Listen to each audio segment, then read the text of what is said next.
Shalom, shalom aleichem. Hoje eu quero introduzir alguns vídeos, né, que vão falar um pouco sobre a nossa cultura judaica, nossas tradições judaicas, a nossa vida religiosa, vida espiritual judaica.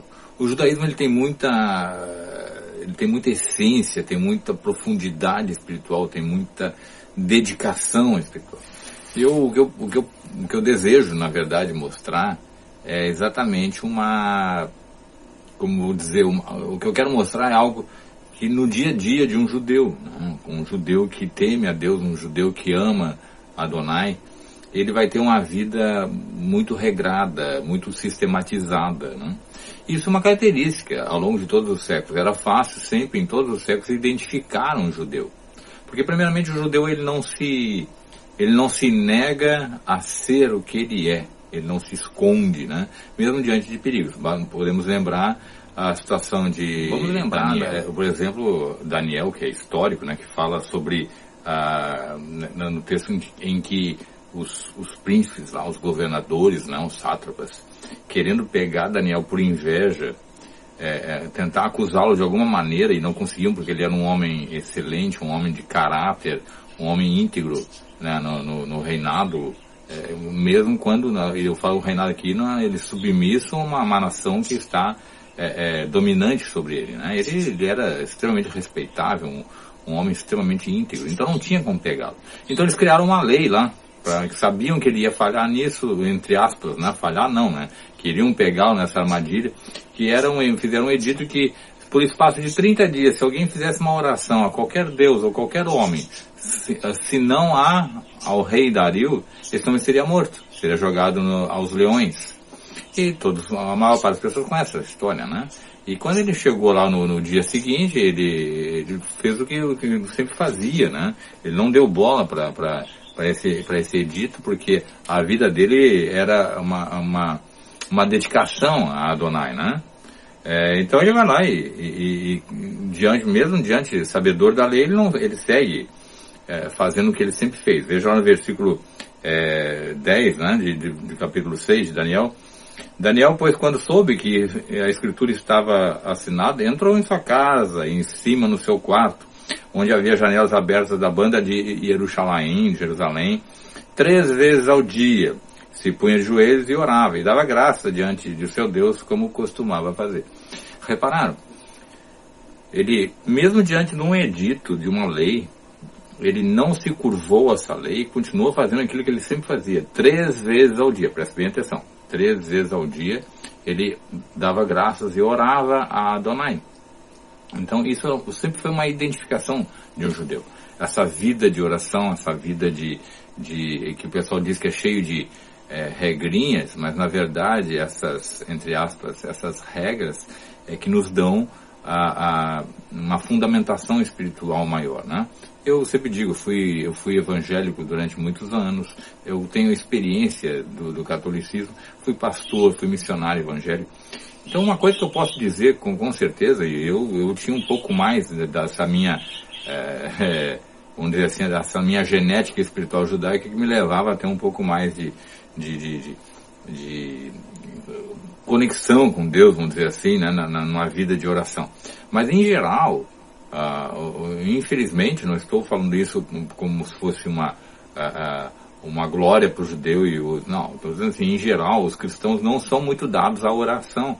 Eles não têm uma vida de oração. Eles oram quando a situação aperta, ou quando a igreja os chama para uma oração específica, coisa assim. Mas aquela vida de oração diária quase não existe.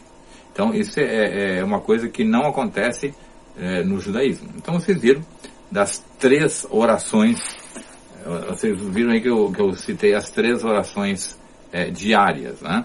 E eu quero compartilhar com vocês essas 3 orações que é citado ali em Daniel. Ela é uma praxe já milenar e que nós fazemos ainda nos dias de hoje, né? Que são as três orações, né? A Shaharit, a Minha, ou Mariv e Arvit, né? Mariv e Arvit é a mesma oração da noite, né? Então, o Shaharit é a oração da manhã, no início da manhã, quando está amanhecendo o dia. A Minha é a oração pós-meio-dia, né? E o Arvit é a oração da noite, no início da noite. Então essas 3 orações são feitas, né? Então, no início do dia, um pouco depois do meio-dia e ao anoitecer. E elas são fundamentais na vida de um judeu. Isso nos faz ter, não que a gente tenha vamos dizer assim, algo especial, não. Mas, veja bem, quanto mais nós oramos, qualquer pessoa, quanto mais uma pessoa se dedica à oração, mais ela vai ter essa sensibilidade de sentir Deus e se conectar com Deus. Se a pessoa só ora quando a situação aperta, parece que Deus foi relegado a uma caixinha de soluções. Então, vai lá, eu estou precisando disso, porque eu estou com uma dor no dente, que vamos pedir a Deus para me ajudar no dente. Meu salário do mês não deu, vou pedir a Deus para o salário do mês. Agora eu estou com um problema de saúde aqui familiar, vou orar pelo familiar. Agora estou precisando comprar um carro novo, vou orar pelo carro novo. Então, isso parece não, isso é brincar com o nome de Deus. Não que você não possa pedir algo a Deus como Pai, claro que pode, mas uma vida de oração significa uma vida em que você faz reconhecimento diário de quem é Deus. Tá? Você o louva, você o glorifica, você o honra, você o agradece, e é claro que tem as suas próprias súplicas. E também tem o reconhecimento, nosso reconhecimento como pecadores, das nossas transgressões, nas nossas orações. Então veja bem, essas 3 orações, elas são chaves na vida de um judeu. Né? No judaísmo nós temos então a Shaharit, a Minha e a Mariv ou Arvit, né? Que é a oração da noite, como eu falei ali, do início da noite. Por que 3 orações? Né?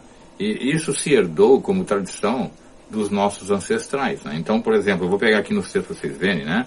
A Shaharit, nós herdamos de Abraão. Né? Então, se a gente chegar lá em Gênesis 22, né?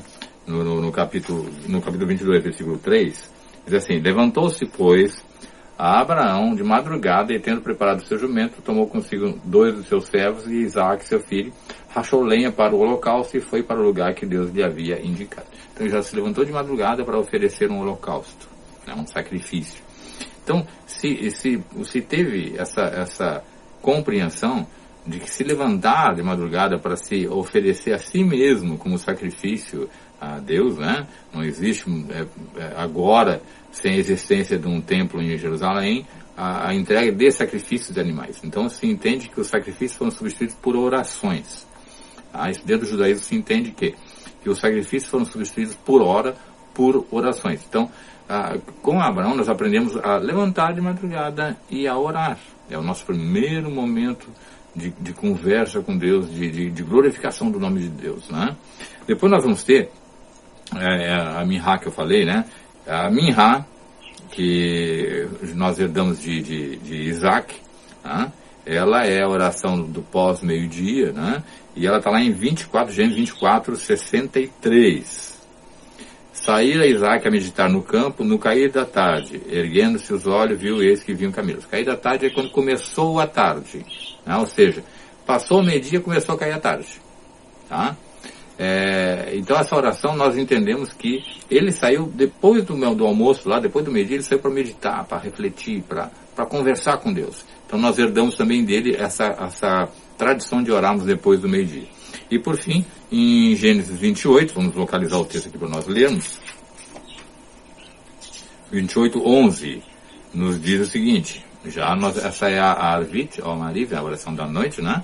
Que nós herdamos então de Jacó. Tendo chegado a certo lugar, ele passou a noite, pois já era o sol posto, tomou uma das pedras do lugar, fez seu travesseiro e se deitou ali mesmo para dormir. Ele era um momento de descansar, de repousar. Então naquele momento especial, ele parou e ali ele teve aquele sonho da escada, aquele momento de conexão com Deus. Então, por tradição, se entende que também esse é um horário muito bom, muito apropriado e adequado para se estar diante de Deus, orando, conversando, abrindo o coração para Ele. Bom, vamos adiante, porque são muitas coisas para nós falarmos sobre vida de oração. Uma outra coisa que eu quero falar com os irmãos é que houve uma necessidade de se fazer como vou dizer assim, um caderno de orações, um guia de orações, né? Isso não foi uma invenção atual, né? E nem é reza, que a reza é simplesmente uma ladainha, simplesmente uma repetição sem essência espiritual. Tanto é que o próprio Yeshua, Jesus, condena os fariseus, né, quando diz, né, que eles não pensam que pelo muito falar, né, de vãs repetições, Deus estaria ali ouvindo.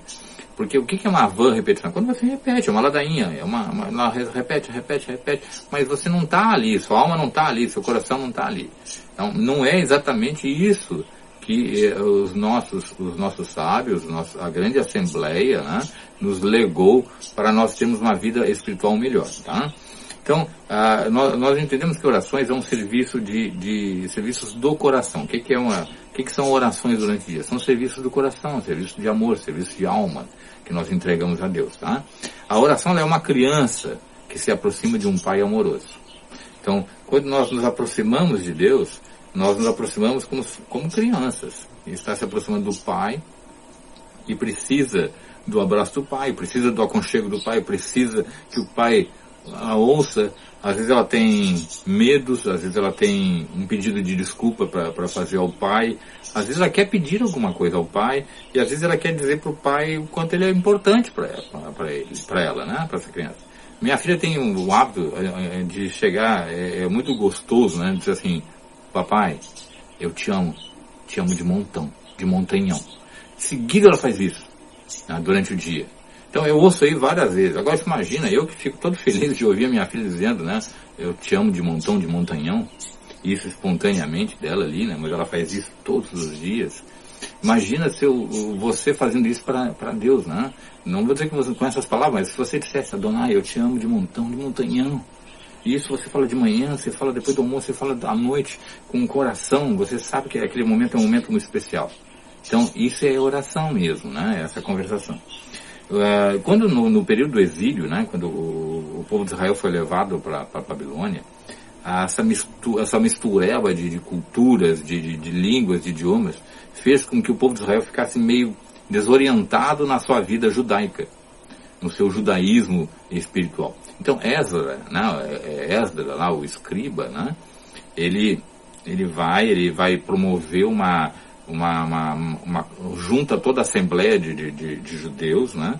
Vai ler toda a Torá, você pode ver isso no livro de Esdras, né? Ele vai ler toda a Torá e vai dar explicações sobre essa Torá, e ele vai redigir aquilo que nós entendemos que são nossos guias de orações, né, em hebraico, né?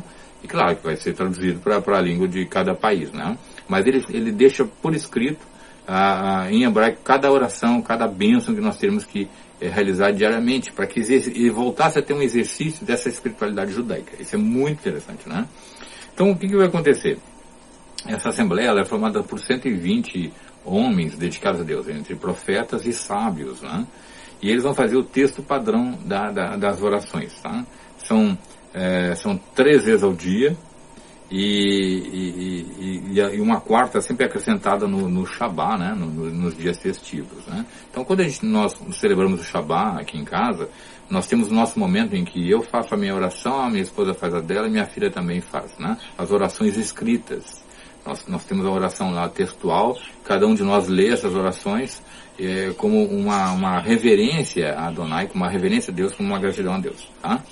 Bom, no século II da era cristã, essas orações foram formuladas, né? Ou seja, elas foram padronizadas para que todos os judeus em qualquer lugar do mundo tivessem acesso a elas e então fossem praticadas, tá? Essas orações, nós temos que levar em consideração que elas foram chamadas, né, no ato da criação delas, da redação delas, né, de as 18 orações diárias, né? São, em hebraico é Shemoneh Esrei, né? Shemoneh Esrei, tá? Então Shemoneh Esrei significa as 18 orações. Mais tarde se acrescentou mais uma, ficou 19, mas elas continuaram sendo chamadas de as 18 orações, né? Shemoneh. E são 18 bênçãos, Berahot, tá? São 18 bênçãos que são ditas diariamente, tá? Eu não vou falar as 18 hoje, porque isso vai ser assunto para outro vídeo. para que você possa ter um entendimento maior do que é o judaísmo, tá? O Zohar, o livro da iluminação, ele passou a chamar esse conjunto de 18 orações, de 19, né, as 19 Berahot, como Amidah. Amidah é oração em pé, em hebraico, em pé, porque as orações são feitas em pé, e elas são repetidas 3 vezes ao dia, né? Dessas 19 orações, elas estão divididas em três categorias, né? De louvor e tributo a Adonai, de súplicas e de gratidão. Então essas compõem essas 19 Berahot, né? As 19 bênçãos, tá? A primeira, eu vou só deixar alguma aqui, o outro, né? A primeira que se faz é de Avot, né? Que é uma das orações mais importantes ali do início do nosso dia. Por quê? Porque Avot significa paz em hebraico, né? E ela é a evocação dessa fé que nós temos, de que Deus se revelou aos nossos pais foram fidedignos a Ele, né? E isso, nós somos herdeiros dessa fidelidade desses pais, né? Então, eu vou ler aqui para você ter uma ideia, uma oração, é a primeira oração dessas 19, tá? Vou ler em português. Bendito és tu, ó Adonai, nosso Deus e Deus de nossos pais, Deus de Abraão, Deus de Isaque, Deus de Jacó, o Deus grande e poderoso e venerado, o Deus altíssimo, que outorga benignidade e é o mestre de todas as coisas. Quem se lembra dos atos piedosos dos patriarcas, e no amor trará o Redentor para os filhos dos filhos por causa do teu nome. Vejam que aqui nessa oração já está incluída a crença no Messias. Né? Eu já trouxe o Messias, mas aqui a gente está falando da volta do Messias, né? Que vai ser então, essa oração ela tem o desejo de que o Messias venha e então restaure Israel, refaça Sião, Jerusalém, o templo, e ele venha para reinar no seu povo. Então é a primeira oração, a oração dos pais, né? A oração de Avot. A lembrança de que nós somos herdeiros de Abraão, de Isaque, de Jacó, né? Que nos deram essa coisa boa, né? Da prática de oração. Então, hoje eu vou parar aqui, porque é só para dar uma introdução. Depois nós vamos falar sobre cada uma dessas 19 bênçãos, as 19 Berahot, né? O Shemoneh Esrei. Nós vamos falar sobre o Shema, que é a oração, uma das mais importantes. Nós falamos 2 vezes ao dia, junto com os nossos filhos, né? Com a nossa, ao deitar ou levantar, né? É uma prática comum no dia a dia. E nós vamos falar também sobre os tzitzit, que são aqueles nozinhos, né, que tem que ser colocados nas bolas da roupa, né, nos 4 cantos da roupa. Então, como as roupas não são quadradas, para 4 cantos, se fez um manto, né, é o talit, né. Quando é que a gente usa esse talit? E quando é que a gente usa, o que a gente faz com esses nozinhos, essas bolas, né, o tzitzit? E que oração a gente faz no uso desse manto, né, do talit, e como a gente usa esse talit na oração da manhã. Então, vocês vão dizer assim, mas é cheio de coisinha? Mas isso nos dá uma relação diária com Deus.